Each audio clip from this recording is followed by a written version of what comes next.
Bismillahirrahmanirrahim. Assalamualaikum warahmatullahi wabarakatuh. Alhamdulillah, salatu wassalamu ala rasulillah, wa la hawla wa la quwata illa billah. Allahumma salli wa sallim ala sayyidina wa maulana Muhammadin. Rabbi israh li sadri wa yassir li amri wa hlul 'uqdatam min lisani yafqahu qawli. Amma ba'du.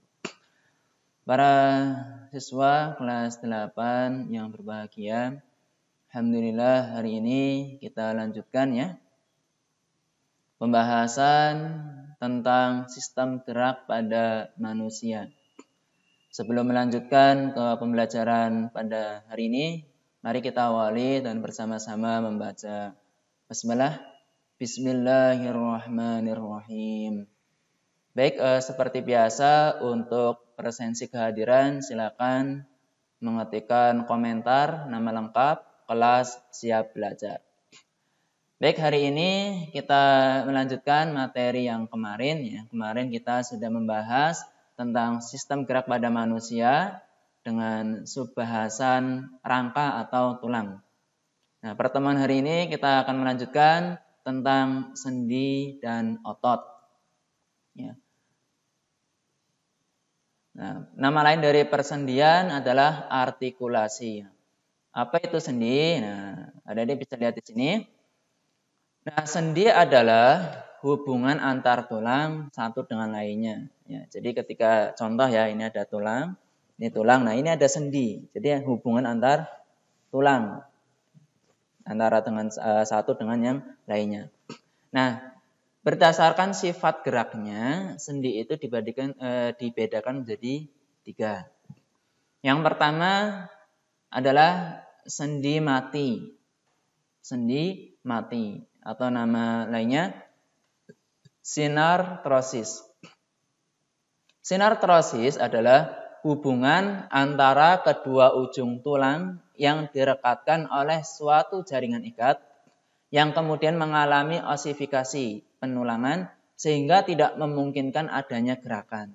Jadi sendi mati ini tidak memungkinkan adanya gerakan. Nah, contohnya hubungan antar tulang penyusun tengkorak. Nah, kemarin di pembahasan tulang kan sudah adik-adik lihat ya bagaimana tulang tengkorak itu tersusun atas beberapa tulang. Nah, beberapa tulang itu kan bertemu ya antara satu dengan yang lainnya.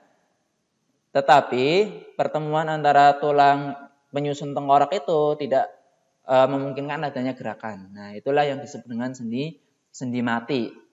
Ya, jadi di sini ada misalnya tulang wajah, ada tulang pelipis, ini kan tidak memungkinkan adanya gerakan. Berbeda dengan antara tulang lengan ini ya, antara jari-jari ini kan bisa kita gerakan seperti ini. Terus yang kedua, itu ada namanya sendi kaku. Ya, sendi kaku atau nama lainnya amfiartrosis. Amfiartrosis adalah bentuk hubungan antara kedua ujung tulang yang dihubungkan oleh jaringan kartilago atau tulang rawan sehingga memungkinkan tetap adanya sedikit gerakan. Kalau tadi sendi mati itu tidak ada gerakan sama sekali. Nah, kalau sendi kaku itu ada gerakan tetapi sangat sedikit. Misalnya sendi antara tulang betis dan tulang kering. Ini di antara ini ya, tulang betis, tulang kering. Ini ada memungkinkan adanya gerakan. Atau contoh yang lain adalah di ruas-ruas tulang belakang kita, bagian punggung. Bagian punggung itu kan tersusun atas ruas-ruas tulang pendek ya. Nah, itu kan memungkinkan adanya gerakan. Tetapi gerakannya tidak leluasa atau sedikit gerakan. Nah, itu namanya sendi kaku. Ya. Nah, hubungan antar ruas tulang belakang tadi ya. Terus yang ketiga, itu ada yang namanya sendi gerak atau diartrosis. Diartrosis adalah hubungan antara tulang yang tidak dihubungkan oleh jaringan sehingga memungkinkan terjadinya gerakan secara lebih bebas. Ya, bisa dibedakan ya tadi ada semuanya ya, ada sendi mati tidak memungkinkan adanya gerakan, ada sendi kaku memungkinkan sedikit gerakan, satu lagi adalah sendi gerak itu gerakannya leluasa. Apa saja sendi gerak nanti akan kita bahas. Nah, sebelum ke situ, ini ada semuanya penyusun sendi gerak. Nah, sendi gerak, ini gambarnya di sini ya, diartrosis pada persendian. Itu tersusun atas beberapa penyusun ya, beberapa jaringan penyusun ya. Di sini ada yang namanya ligamen.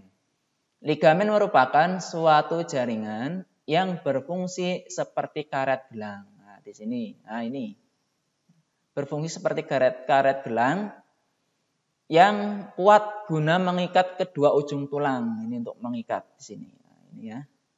Ini ligamen. Untuk mengikat ini tulang, diikat sama ligamen. Terus ada namanya kapsul, merupakan lapisan serabut yang menyelubungi sendi dan membentuk suatu rongga sendi. Ini kapsul, nah ada rongganya di sini ya. Ini ada rongga hitamnya ini. Nah. Terus ada membran sinovial, merupakan selaput yang membatasi permukaan kapsul dan dapat mensekresikan cairan sinovial. Cairan sinovial berfungsi sebagai cairan pelumas bagi ujung-ujung tulang. Nah, itu ya. Nah, terus kita lanjutkan. Apa saja sendi gerak itu? Nah, ada bermacam-macam. Ada 5 sampai 6 ya. Kita lihat ya. Sendi yang pertama adalah sendi peluru. Kenapa dinamakan sendi peluru? Karena gerakannya ke segala arah. Misalnya sendi gelang bahu, ini ya, sendi gelang bahu dengan tulang lengan atas. Ini gelang bahu, ini tulang lengan atas, dan sendi gelang panggul dengan tulang paha. Ini memungkinkan gerakan segala arah. Ini kan bisa kita putar ya. Bisa diputar, bisa ke sana, ke depan, nah ini ke segala arah. Terus yang kedua ada sendi engsel. Kalau ada pernah buka pintu, ya, buka pintu jendela itu kan ada engselnya ya. Nah, itu seperti itu prinsip kerjanya. Maka sendi engsel itu arah gerakannya dua arah seperti engsel pintu. Misalnya sendi jari tangan dan jari kaki. Ini ya, ini hanya dua arah aja. Nggak bisa kita putar ini ya, atau kita ke belakang. Ini hanya dua arah. Itu ya, misalnya sendi jari tangan dan jari kaki. Terus yang ketiga ada sendi pelana. Apa itu sendi pelana? Sendi pelana adalah sendi yang gerakannya kedua arah seperti orang yang naik kuda di atas pelana. Ya. Misalnya sendi jari tangan dengan telapak tangan, jari tangan dengan telapak tangan. Nah, ini, ya, ini sendi pelana. Terus ada sendi putar. Disebut sendi putar karena dari hubungan dua tulang tersebut, tulang yang satu dapat berputar mengitari tulang yang lain. Misalnya sendi atlas dan tulang pemutar sehingga kepala kita dapat bergerak berputar. Nah, di sini ya. Nah, ini kan bisa kita putar. Nah, ini sendi putar di sini. Tulang atlas dengan kepala. Terus ada namanya sendi luncur atau sendi geser. Nah, sendi luncur disebut sendi luncur karena dari hubungan dua tulang hanya terjadi sedikit gerak pergeseran. Contoh sendi pada tulang-tulang telapak tangan dan telapak kaki. Terus yang terakhir ada namanya sendi kondiloid. Adalah sendi ini terjadi di antara dua tulang yang permukaannya berbentuk oval.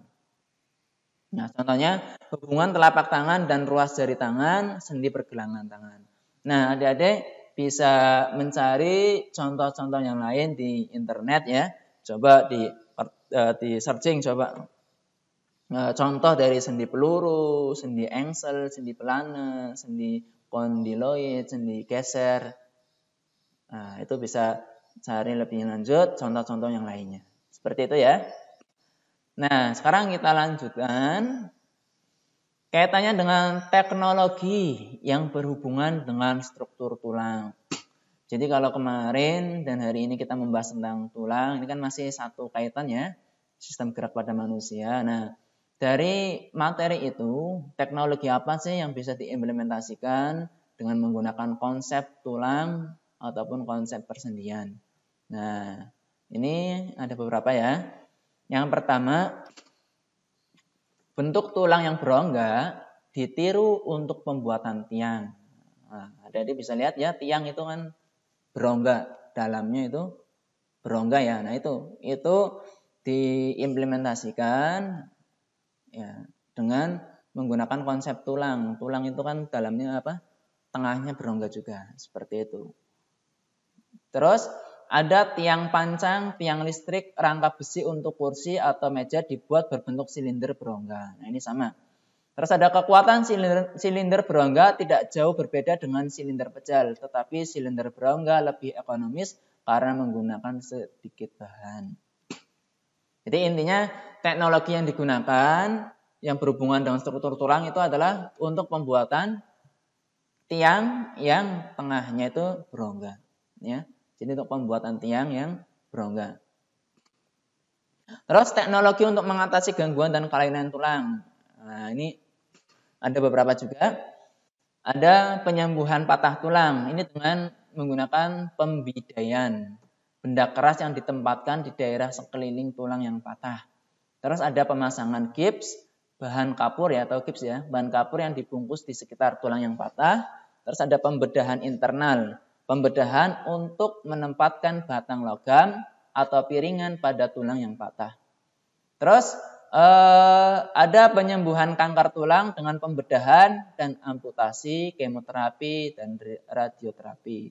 Serta ada transplantasi sumsum tulang. Nah, ini teknologi yang digunakan pada gangguan dan kelainan tulang. Serta ada penggantian sendi dengan bahan logam.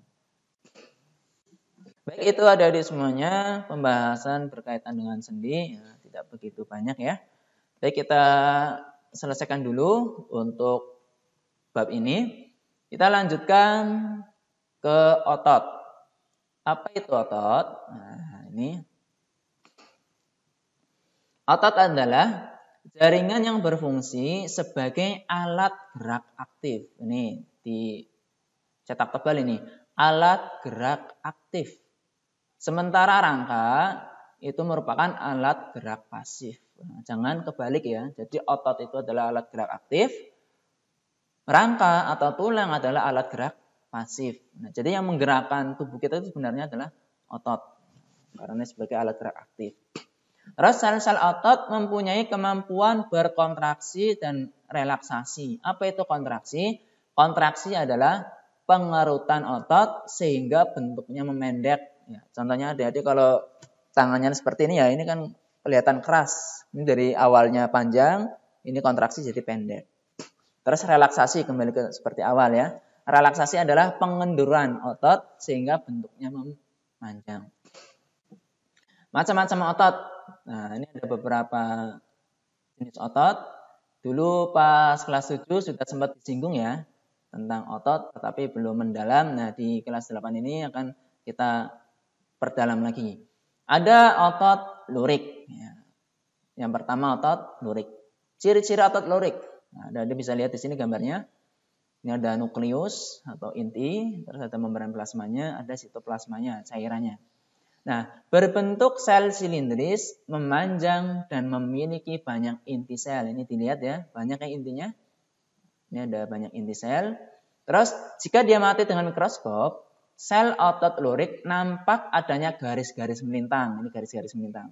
Nah, lihat kursor merah ini. Ini garis-garis melintang yang membentuk daerah gelap dan terang berselang-seling. Karena itu dinamakan otot lurik. Tetapi karena melekat pada rangka disebut juga sebagai otot rangka. Jadi nama lain dari otot lurik adalah otot rangka. Terus bekerja di bawah kesadaran kita. Artinya itu menurut kehendak kita. Karena itu disebut juga sebagai otot sadar. Begitu. Nah, terus berikutnya yang kedua adalah otot polos. Apa itu otot polos? Ini gambarnya, otot polos. Beda ya dengan yang lurik tadi. Otot polos itu bentuk selnya gelendong. Berbentuk gelendong. Kedua ujungnya meruncing. Di bagian tengahnya menggelembung dan memiliki satu inti sel. Nah, ini hanya ada satu. Pada satu otot itu satu inti sel. Ini satu otot. satu indisel. Ya.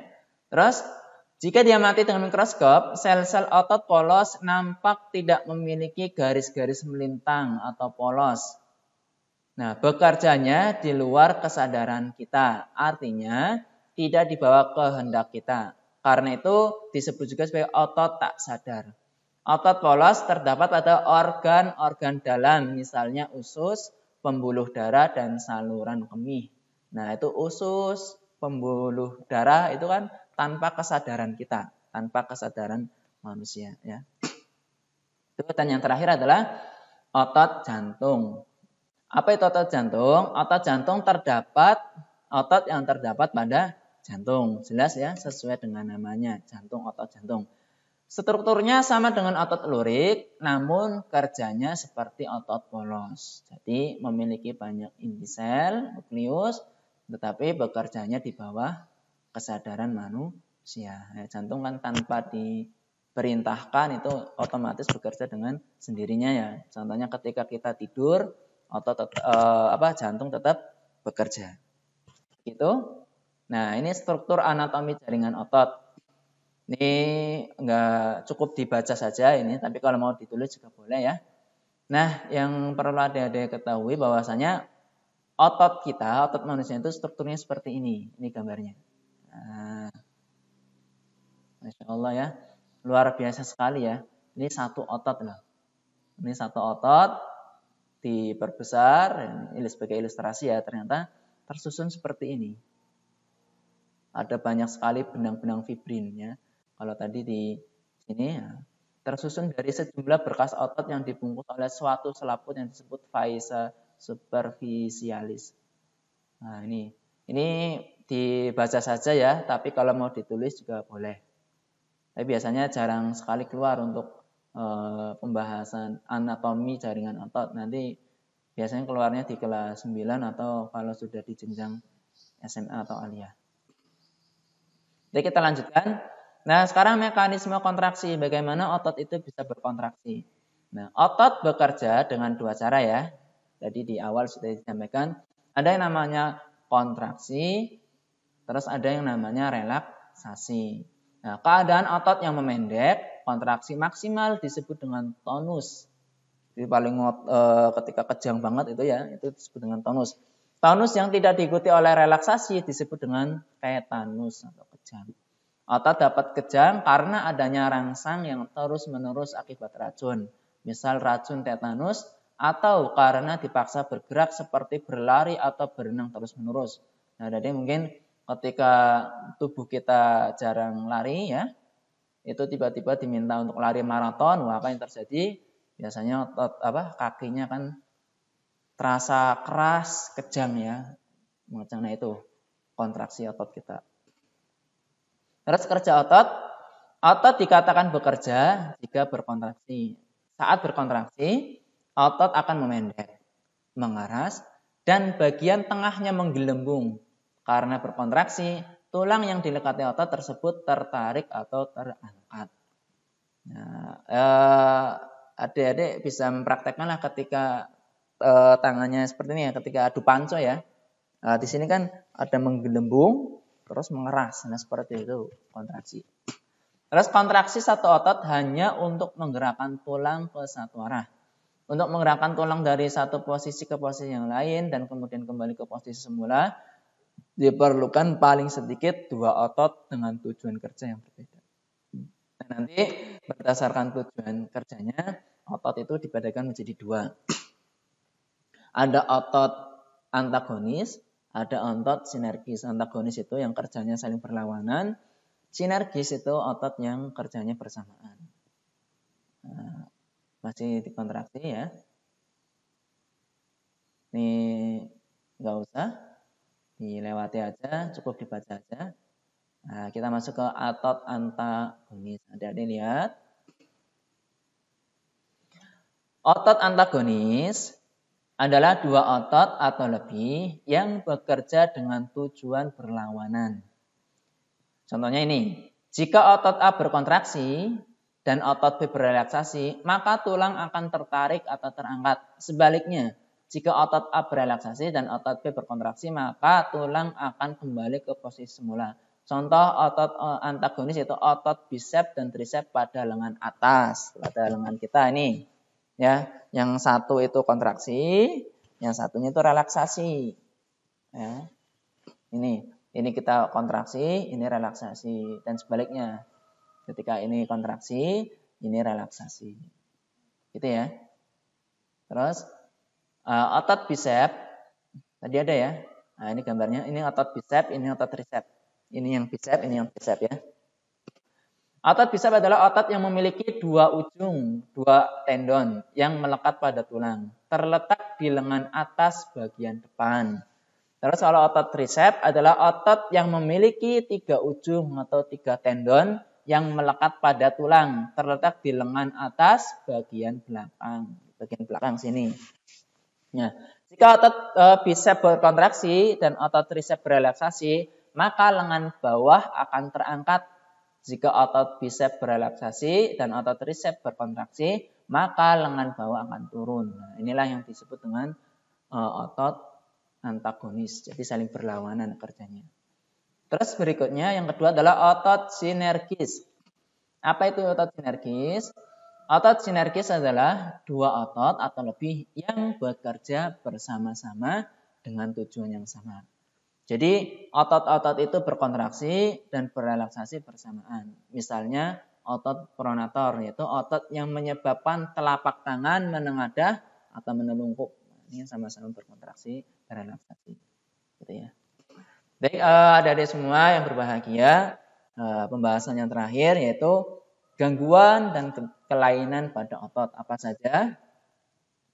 Nah, di sini sudah saya tuliskan ya. Ada tetanus. Tetanus itu otot yang tegang terus-menerus yang disebabkan oleh racun bakteri Clostridium tetani. Terus ada atrofi otot, yaitu mengecilnya otot akibat serangan virus polio. Ada kaku leher atau stiff, terjadi karena gerak hentakan yang menyebabkan otot trapezius meradang. Terus ada hernia abdominal, sobeknya dinding otot perut sehingga usus melorot ke bawah. Nah, itu saja adik-adik semuanya yang berbahagia pembahasan pada hari ini. Jadi untuk sistem gerak pada manusia sudah selesai ya. Pertemuan sebelumnya kita membahas tentang rangka, hari ini kita membahas tentang sendi dan otot. Insya Allah pertemuan berikutnya kita akan membahas tentang sistem gerak pada hewan dan tumbuhan. Nah, kemarin di pengantar sudah saya sampaikan bahwasanya bab 1 ini butuh cukup banyak pertemuan untuk menyelesaikan. Baik para siswa yang berbahagia, sebagai tugas hari ini silakan adik-adik semua catat atau ringkas materi pada video ini ya. Kemudian untuk pertemuan berikutnya insya Allah kita lanjutkan ke pembahasan sistem gerak pada hewan dan pada tumbuhan. Tetapi sebelum memasuki pembahasan itu, pertemuan berikutnya hari Senin ya, karena hari Jumat libur, sepertinya libur ya, tanggal merah untuk hari Idul Adha. Itu sebelum pembelajaran kita akan mengadakan post test. Nah, post testnya ini boleh membuka catatan, tetapi waktu yang diberikan itu hanya sedikit. Jadi ya cepat-cepat buka catatan aja. Itu saja pertemuan hari ini kita akhiri dengan bacaan hamdalah dan doa kafaratul majelis. Alhamdulillahirabbil alamin. Subhanakallahumma bihamdika asyhadu an la ilaha illa anta astaghfiruka wa atubu ilaik. Assalamualaikum warahmatullahi wabarakatuh.